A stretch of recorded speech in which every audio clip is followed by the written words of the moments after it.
Hey guys!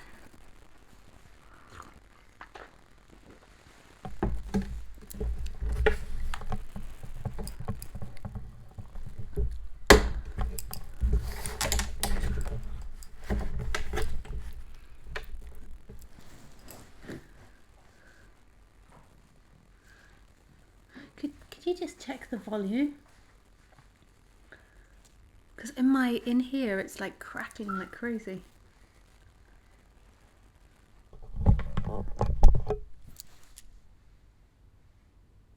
I think it's fine actually. I just was too close to the computer. Thanks.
So what is it that you truly want? Like right now, what is it that you want? This is such an important question. But most of the time, we have no idea what we want. But it's the way the body moves. If you want to have your dinner, if you want to go to bed, if you want to socialize, then that's how the body functions. As a want comes up and the body moves. Or you listen to the outside and you follow somebody that tells you what to do. So you have a relationship where the other partner is very dominant, or maybe you have a guru and they just tell you what to do and you surrender to that, and then you just follow what they want. So finding out what you want seems to me like a super important ideal. So right now in this talk, what is it that you want? And I feel that the way that life works is that you're always going in the direction of what you want. And that might not be a conscious thing. You might not consciously know what you're going in the direction of, but underneath you might have particular wants and the body is moving towards that.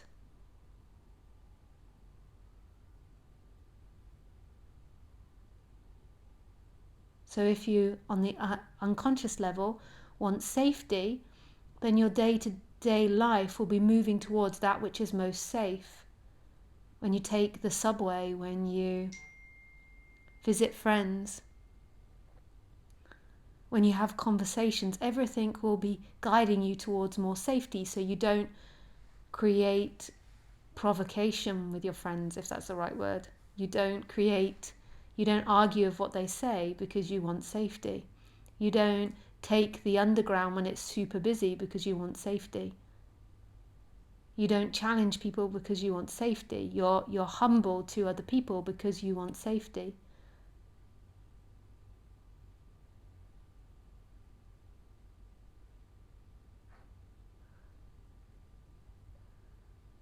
So it seems like me, the investigation into what you want is an important investigation on the human level.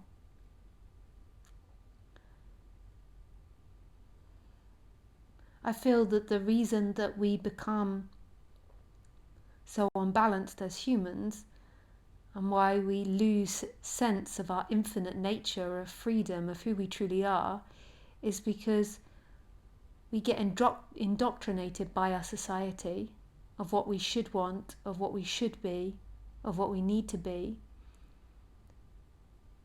And then we, over time, lose our connection to who we truly are, to our natural wants, to our wants coming spontaneously out of no place, out of infinity. And we form a character, we form an identity, which is actually looking for the infinite. This identity is always looking for the infinite. The identity is based on trying to find home again.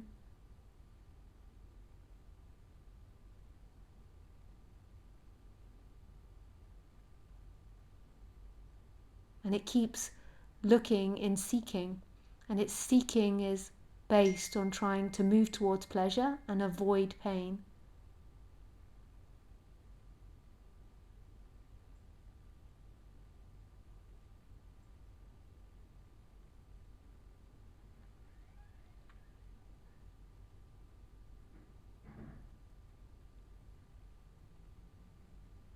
And it kind of ends up confused, because on the surface level it's got this identity which has been told how it has to be, which believes it has to be something and is trying to seek to be that something that everybody else has always told them they have to be, whether it be a good person, a kind person, a helpful person, a clever person, a loving person, a sexy person, a beautiful person. And they're on the surface level seeking to be that because they believe that they'll feel more comfortable when they are that. And then unconsciously they have these other motives. And it kind of leaks out and it gets all confused. And we kind of get lost in this fog of ourselves. We don't know what we want. We don't know who we are. We don't know where we're going. We make all these bizarre decisions. And we're constantly trying to map it out in our brain, but we can't map it out. We're just lost in constant confusion.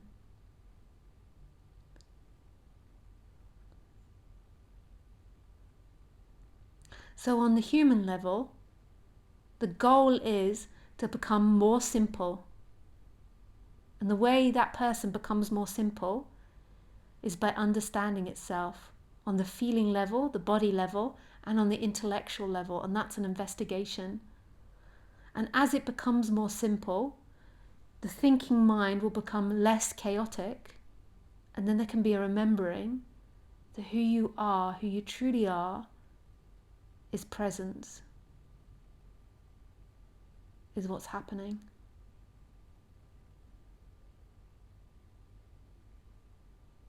Is this moment. And that this moment is everything you've ever looked for. The feeling of your bum on the seat, the sound of my voice, the hum of the computer. This moment, this instant.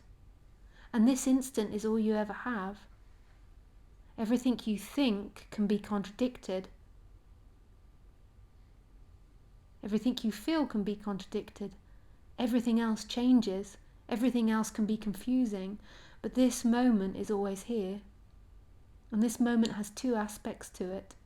It's this empty looking,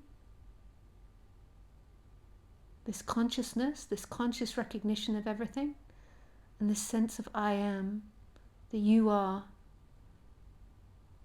And these two qualities, although they're not really qualities, are always present. And in that, everything else comes and goes. They're always here. We believe that we go to moment. We're somebody inside this moment, inside this body, and we're moving to moments, and moments are individual things. So I'm going to get to the next moment. When I leave this room, I'm getting to the next moment. But actually, it's always the moment, and everything comes and goes in that. And the recognition of this, the remembering of this, is love. It's home. It's being connected back to the source. That's impossible to hear when the person's really chaotic, because when the person is really chaotic and obsessed with itself, all its emotions and feelings are out of balance and uncomfortable, and there's this tight energy of contraction. And it's always focused on itself and focused on future and past and trying to get to something.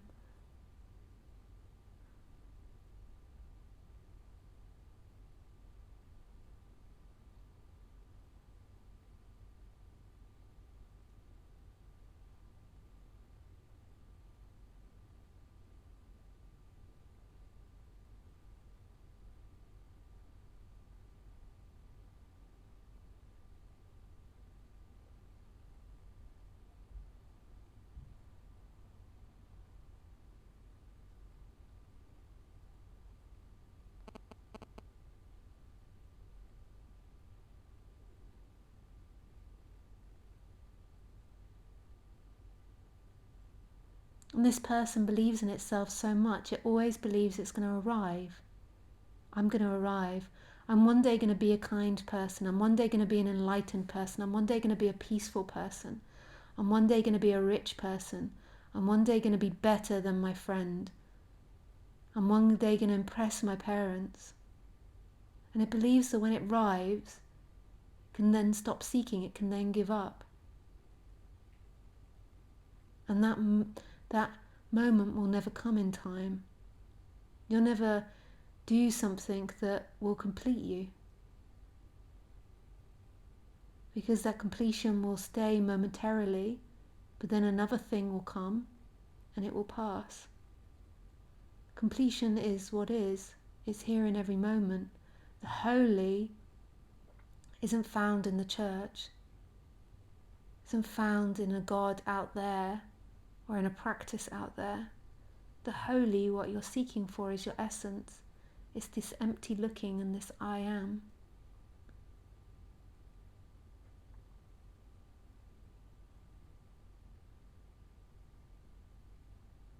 And this has to include everything.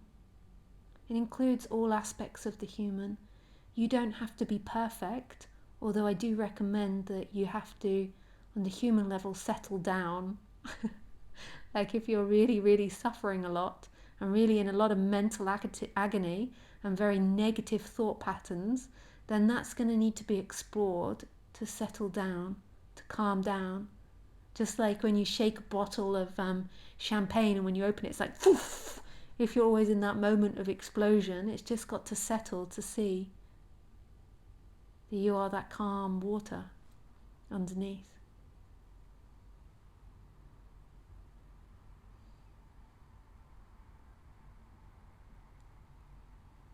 This message is so beautiful because it's saying you don't have to accomplish anything, buy anything, do anything, be anything to be that love that you long for. It's unconditional love because it's your nature. There is nothing you have to do to own it or get it. It's your birthright, it's your death right. And it's there even if you're an asshole, even if you argue, even if you're a convicted murderer. It's the nature of all things. It judges nothing. There's nothing you've done, there's nothing you could possibly do to get rid of your nature. Your nature is there.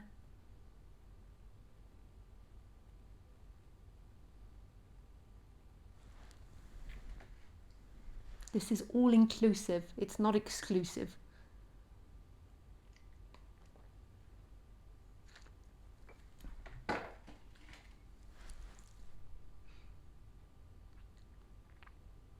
And when I say you have to address the person to an extent, I no way mean you have to be a perfect person. You can give up trying to be a perfect person. It's okay not to be perfect. It's okay to stumble, to get angry, to be excited, to annoy people, to be imperfect. You're totally okay as you are. But if you've got very, very negative thinking that's very out of line with the way life is, then that's going to create a lot of pain in you, and you're going to have very strong seeking to be avoiding this moment, and you're not going to be able to hear that this moment is the love that you seek.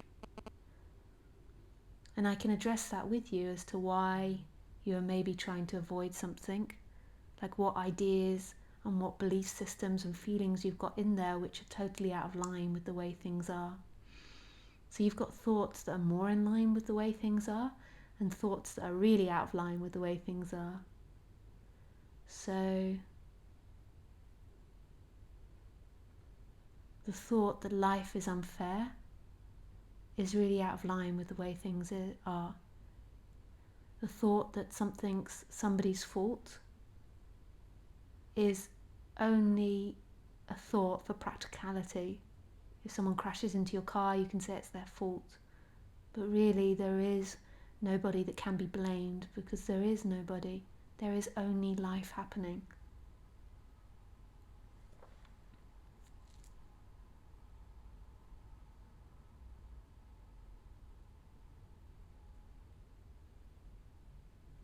If you believe that other people should make you happy, this is really out of line with the way things are. If you believe that other people should make you unhappy, that is out of line. Or that they do make you unhappy, that is out of line.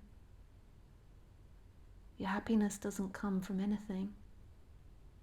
True happiness is the I am, is presence. But not the human happiness, like you can enjoy one thing over another. Like the human has preferences and likes.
possible to put 1000 as the output?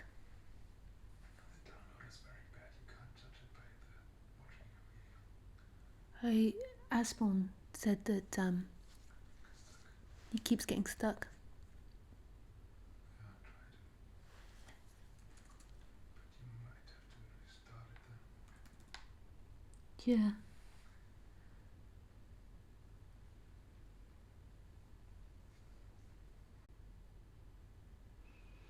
There. I think I stopped it and restarted it. Which will stay in the same stream, I think.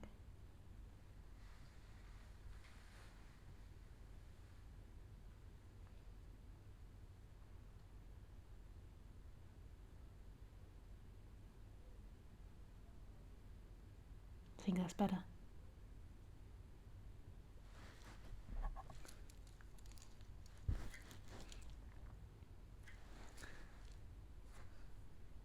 Yeah, I think that's much better.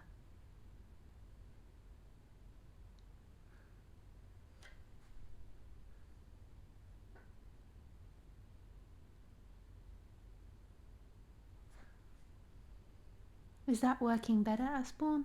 Is it stopping freezing now? It's just really, really slow upload. I can't really tell.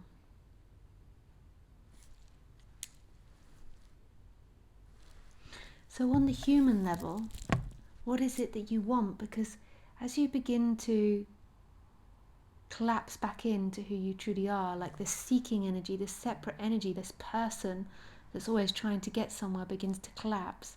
It's like your wants often become more obvious, and they're like the direct expression from that infinite space. It's like the want is the way that life is moving these bodies. So it's like this want is love. It's not always that way. That might sound like a bit of a simplistic way of putting it, but like, what is it that you want right now? If you ask yourself that, what do I want?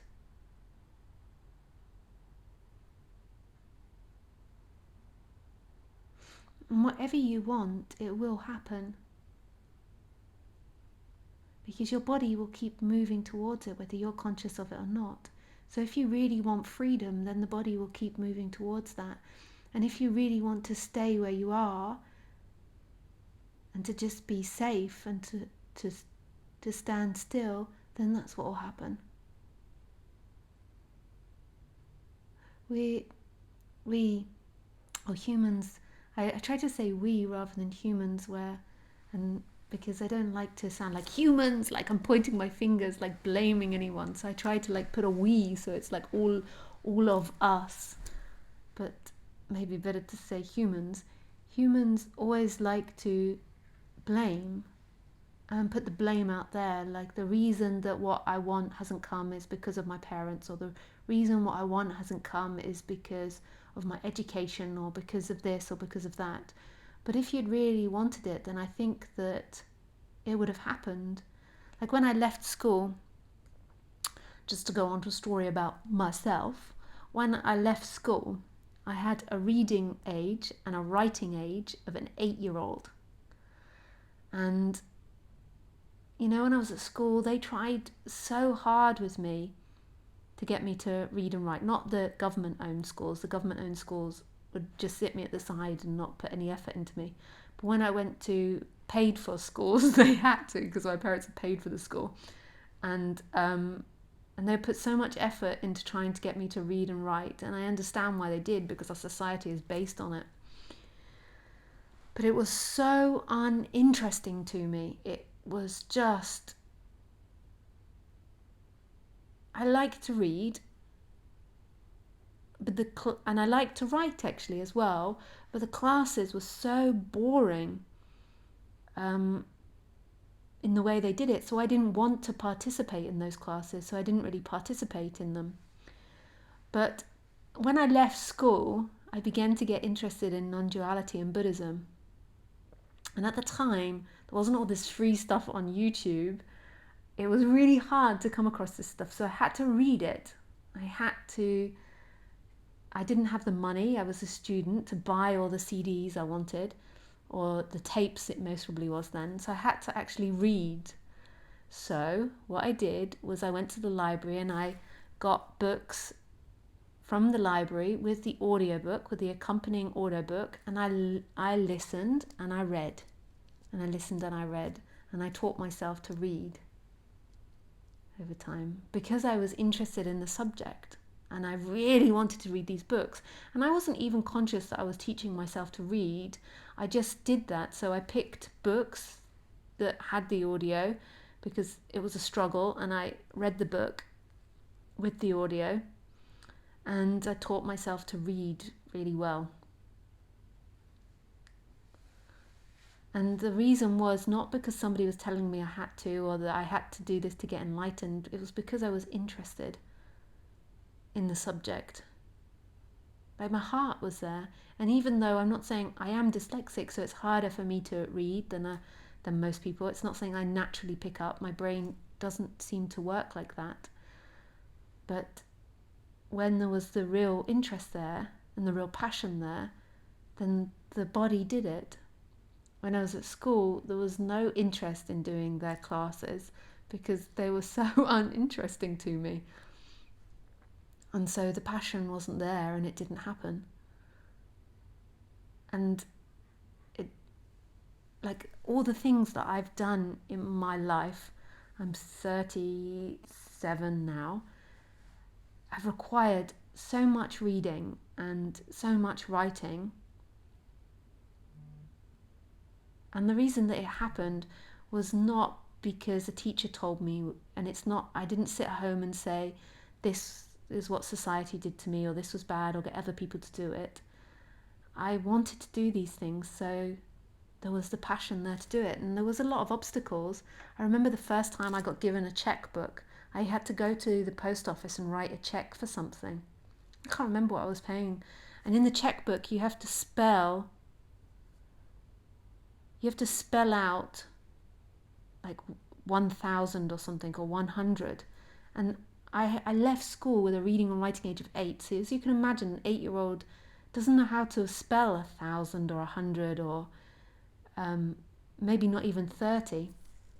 And I remember standing there and just was like, well, I can't fill this in because I can't spell it. I don't have an iPhone because iPhones weren't invented there, so I can't check it.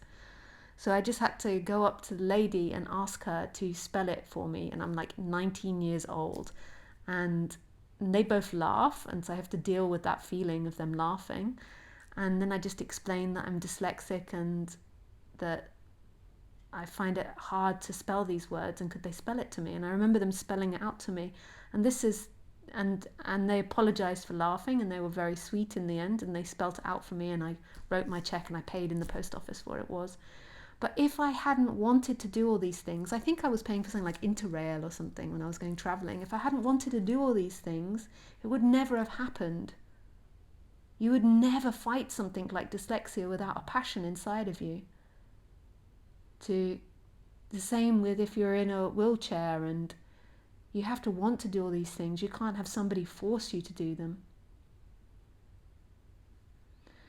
And everybody has wants of things they want to do. Everybody has their passions. Everyone knows what they love doing. It's just we kind of got compressed into being told what we have to do. And I've had to put myself in so many vulnerable situations, admitting to people I can't spell. I can't read things. And I just go there and honestly say it. I can't read this. I don't know what this says. I mean, everybody's seen it, me do it on YouTube, on live stream, where I can't read somebody's name, or I can't read what they've written to me.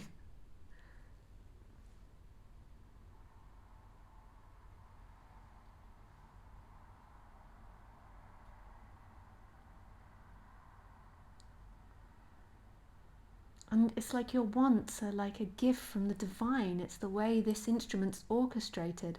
Just like all other animals. Like Khaleesi is a perfect hunter. She's so good at hunting.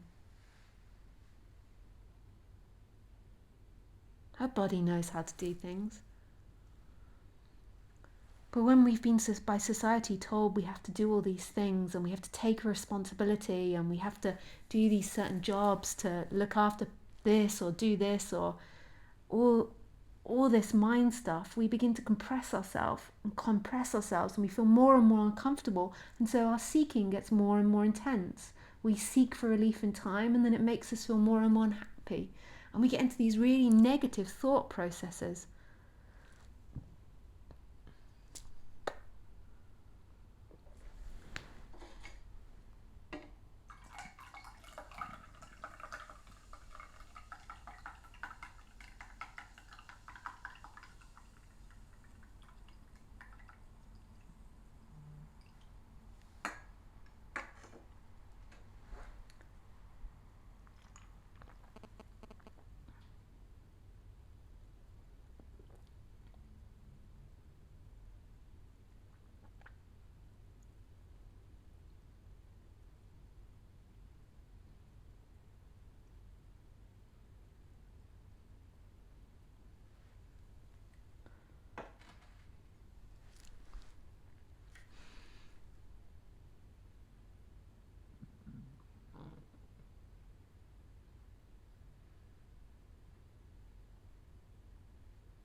Okay, so I take some questions now. I am nice and on time tonight. So if anyone wants to speak... Oh, maybe actually I don't have enough internet for speaking. Okay, just write. Okay, I don't need my earplugs. Hello Lisa, my name is Jonathan. I hope to attend. Okay. Thank you for the opportunity. Thanks Jonathan, nice to meet you on here. Well, the sound on this device is too low for me to hear above the background noise. My son is using the mobile phone to watch Noggings the Nog. Maybe next time. Okay.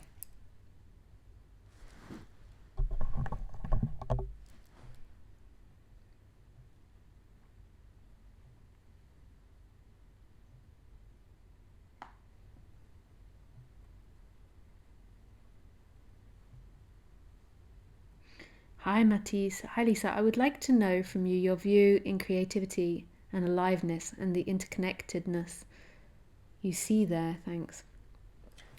Well, creativity is life. Like everything is creative. Everything is. Like this life is like the perfect piece of art. And then as humans, we're super creative. Even doing our tax returns is amazingly creative. The fact that we can imagine numbers and that we can think about adding and that we can think about the concept of tax and then making a drink or making food, making complex food is creative. Everything is really creative being a human. Like our thinking and imagining abilities are beautiful. I think maybe what you're asking is the connection between following your passion and the aliveness. So when people follow their passion, so all of our bodies most probably have a natural instinct for doing certain things in our society. And when you follow your passion, your seeking stops. When you're doing something you love, you forget about yourself. You forget about who you are, what you've done, what you're going to be. You forget about where you want to be or where you're trying to get to, and you just do what you're doing. You're just totally lost in what you're doing. You can also have it from listening to music, watching TV, writing, cooking. You can have it from lots of things. You just totally forget about yourself. And the ideal is to be in line with yourself, to be as authentically yourself on the human level, which most probably means often doing things that you're passionate about rather than doing things because of responsibility and career and what you're going to get when you retire. It's more about living for the moment, but also responsibility is important too. So if you're having kids, there is an element, if you have a life with kids, there's an element of responsibility. But the kids can also be what you're passionate about. Having kids could be your creativity. So there is an element of responsibility, and even if you are a creative, you've still got to do it responsibly within the society's constraints. So I think the goal is, on the human level, is to be as authentic as you can. And that, to me, is understanding what you want and knowing what you want in as many situations as possible. And ultimately, all of us can grow, including me, and expand and understand the functioning of this body and its wants and its needs better, and its ideas and its workings and its conditioning. And it can expand more and more. But it's coming to that place of being authentic, but then also being open to growing and changing and developing. Hi, Conrad. What is the essence of life? The essence of life is the empty looking, the consciousness, and the sense of I am. So the empty looking is that which is experiencing this life. So right now, who experiences this life? Who hears the sound of my voice? Who's looking at the room? Who hears the sounds? Who feels the sofa? Who feels the emotions?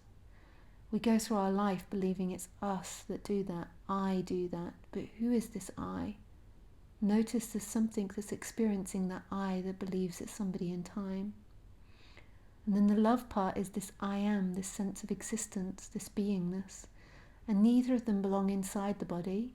They both are all things and not one thing. And they're not somebody's. The body appears in them. They don't appear inside the body. That's the essence of life.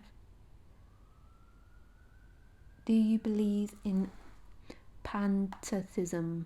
I don't know what that is. Let's look it up. Pantheism.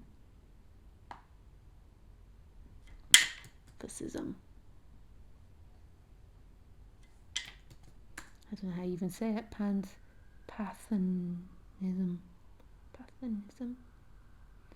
A doctrine which identifies God with the universe, or regards the universe as a manifestation of God, the worship of or tolerance of many gods. I don't know, that can mean a lot of things, but yes, I see everything as oneness, not two, not divided. And you could say that is God, which is everything. But I don't believe in it as such.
Lisa, pantheism comes from Spinoza, who argued that if God exists, nothing that exists can be outside of it. Comes from pan and theism, all is God. Ah, nice. I don't know if I believe it. I don't know if that's the same as what I'm talking about. But you don't need to believe in anything with non-duality. It's just coming back to seeing the way it is. It's something that's already in you, that already is, that you've forgotten.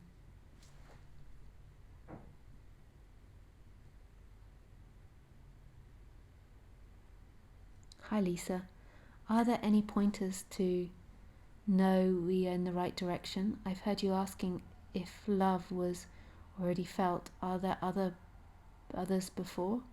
I keep practicing and my mind has calmed quite a lot, but I haven't felt or experienced any insights or anything special. Thank you. Thanks, Nicola. I think that you should, rather than focus on getting to a goal, so something that you get to in the future, so this enlightenment and these awakening experiences and something that other people have got before, I would focus more on what's happening now. So focus on more what it is you truly want, and like, why is it that you're trying to avoid this moment? What is it that's trying to get out of this moment? What is the functioning that's trying to get out of what's happening? And so rather than focusing on if you're there, if you're going to get there or not, focus more on that. And if it is what you want, is free. If that is what you want, freedom, then it will happen. If you really truly want home, then that's what will happen. You don't need to worry about that. And you don't need to judge yourself against anyone else. And ultimately, end of the day, everybody's on the way home. And see that thought for what it is. Like, that thought comes up because it wants reassurance. So just investigate that, what you're feeling and what's happening inside of you, rather than, am I going to get there or am I nearly there? Because they're kind of out of line thoughts, like waste of time thoughts. Here we are now. This is what's happening. And you don't need to judge yourself in a line like that. You can judge yourself in the timeline if you're like learning French. Like, how good am I? Am I on the path?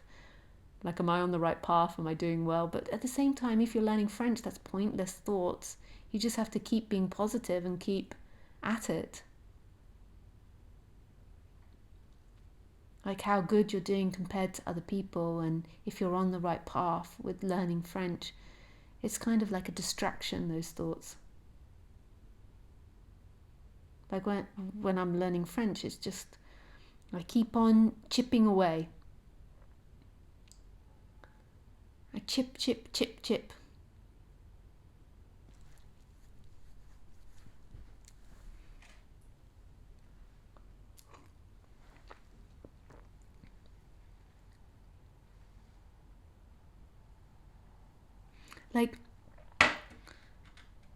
Like in a way, that question is saying that you don't trust life, that you've set out on this mission to find yourself and you don't trust life that will happen.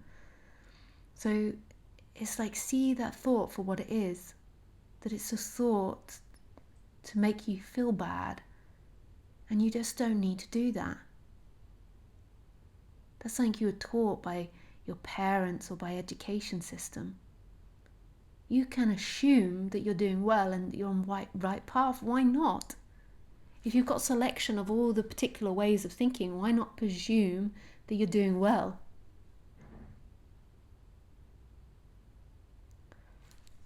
I think that's one thing that I've been lucky about.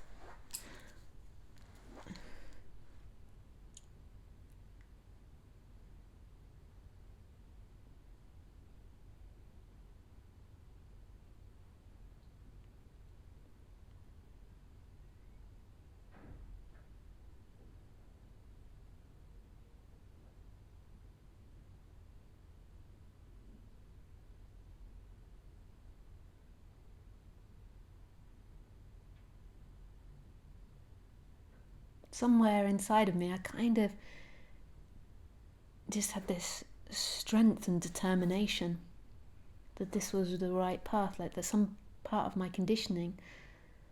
I know that you ultimately can't pick thoughts, like you can't decide what you think, but it seems like you can. So a thought comes up and says, I don't know if I'm on the right path, I might be doing this wrong. And then you can just sort of shrug, and then you can produce the other thought, even though it's not really you doing it. just feels like you, but it's not really, it's coming from the infinite, it's coming from the divine, then you can shrug and you can say, I am on the right path and I am going to be able to do it.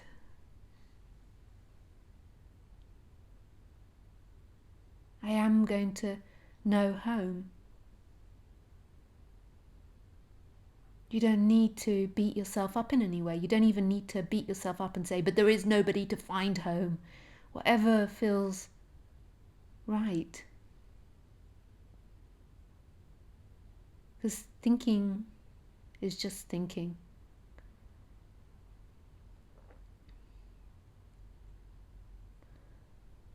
It's much better to have more positive thoughts than lots and lots of negative thoughts. Lots and lots of negative thoughts is going to be very tiring.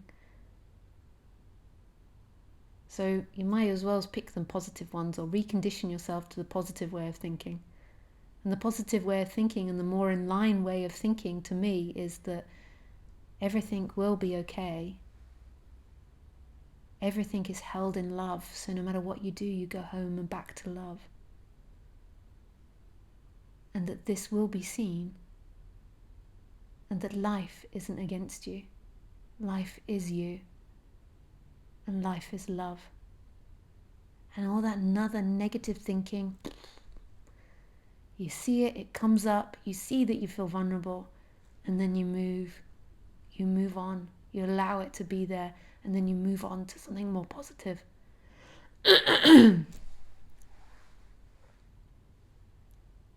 then you also see that this is all spontaneously happening, that this life is effortless, that it just appears, it's free.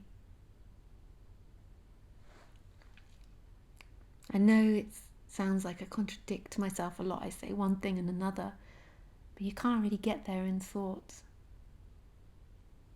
Like let it lead you there more than like lead you there more in making you present, rather than trying to squeeze something out of it for the person. Use it more as a meditation. Thank you, Lisa, for that beautiful words about listening to our passion and being as most authentic as possible. It really resonates with me.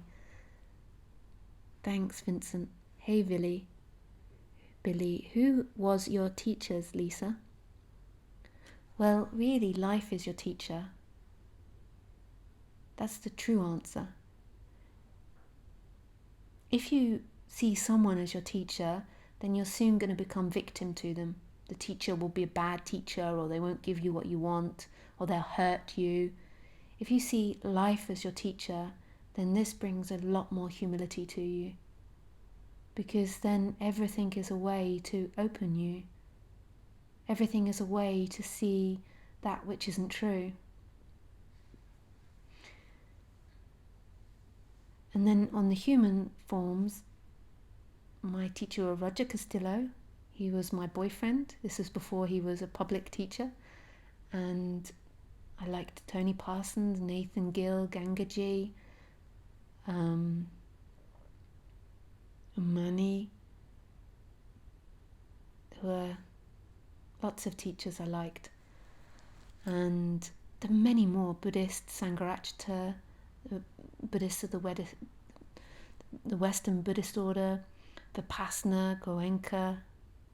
Loads of different books I read. But if in form, meeting a teacher, like with a human, you have to be really ready, because every time that human challenges you, you're going to project that they're bad or wrong and got it wrong.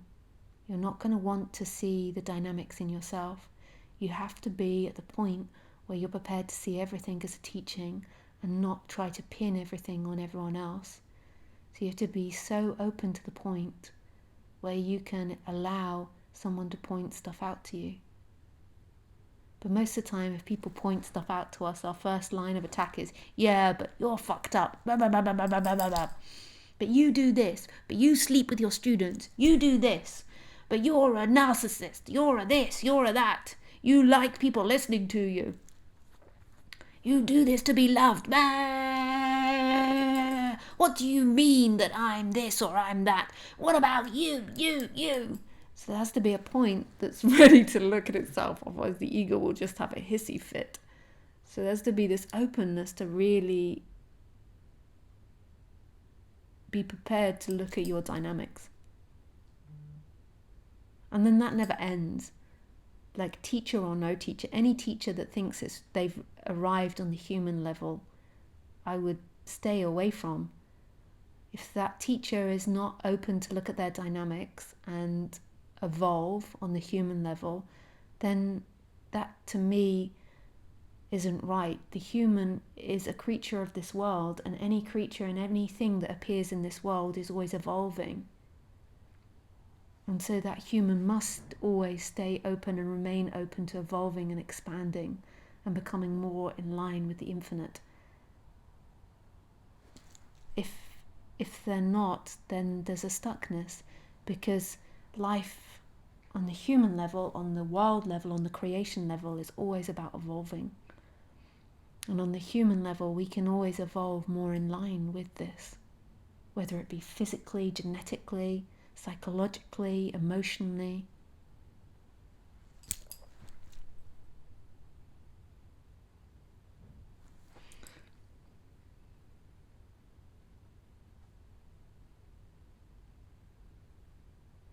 Haley, so both you and Tony Parsons sometimes speak about how animals don't live in separations as humans tend to. But how can we know this? After all, we still are mind. We still are animals. So we recognize sentient, conscious characters and personalities, etc., in other animals. So perhaps the sense of me also arises in some of them, or maybe not. But we can't know, can we? Not that it matters in the end. It doesn't really matter, but I feel like I can really strongly say it. You just see it. You just see that innocence in them.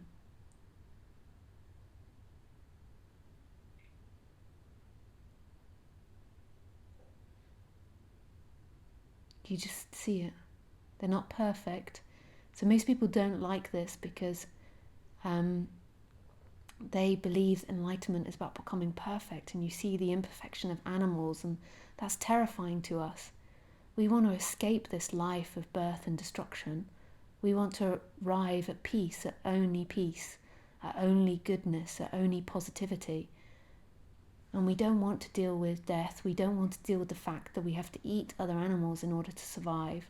We don't want to deal with the fact that we poop and fart and wee and messy and upset people and hurt others. We also do the opposite of that. It's both. But we don't want to accept the fact that we die, that we leak blood, that these animals are vulnerable. So most people reject this because the idea that animals are enlightened doesn't fit in with what the human wants. The human wants this God-like creature.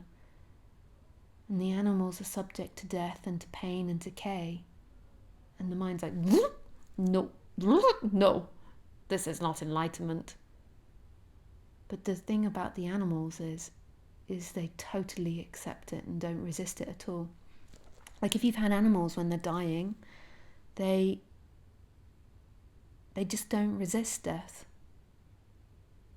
It's like the ocean pulsing.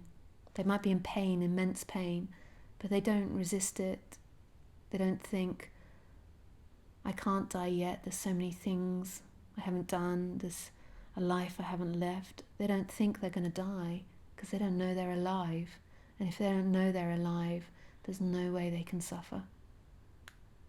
They're not out of line with life like we are. They don't see themselves as something separate from life. If they don't see themselves as something, how can they be in division? They can't be divided.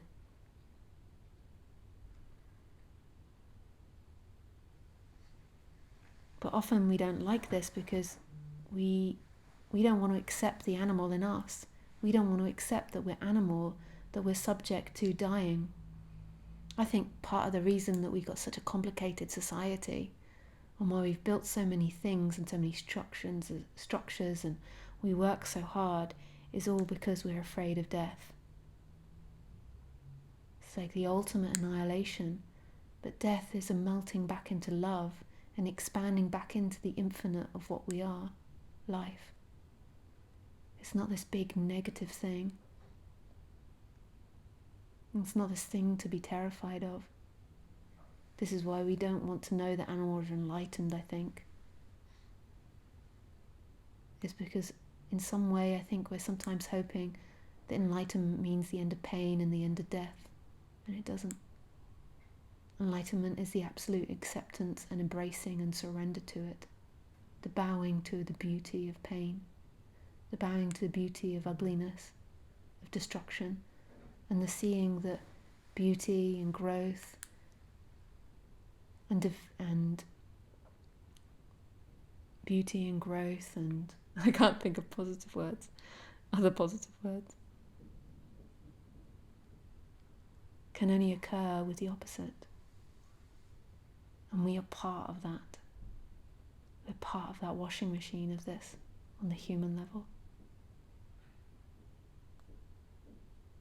But we reject animals because we don't want to know that we eat meat, that we kill animals, that we want to kill animals, that we want to eat meat, that we want to have more, we want to be safe. We want to be selfish at points. We want our own things. We want it our way. We want to fight sometimes. We want to be stronger than others sometimes. Admitting that is absolute humility. Admitting that puts us down in the muck with all the other animals, with all the other forms of life. It doesn't make us superior. We are the same as the tree, as the cow, as the elephant, as the dung beetle. Just a more complex variation. And enlightenment doesn't escape that. Enlightenment makes us surrender and bow to that. It's beautiful.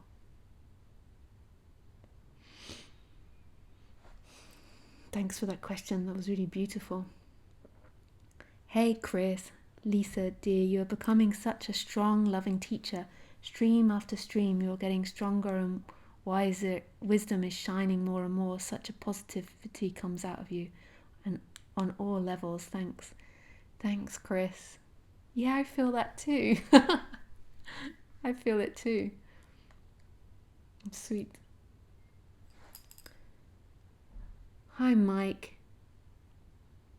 Hello, thanks for your inspiration. I started doing talks at nursing homes. Oh, nice, Mike. It's beautiful. I'm sure this message would be really appreciated at a nursing home. Get chills hearing about you talking about animals, Lisa. I agree fully. Animals are absolutely pure, true, innocent love. Yeah.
Okay, guys. Maybe that's enough tonight. I know it was shorter than normal, but feels like it was a lot. I spoke a lot. I love you. Thank you. Bye.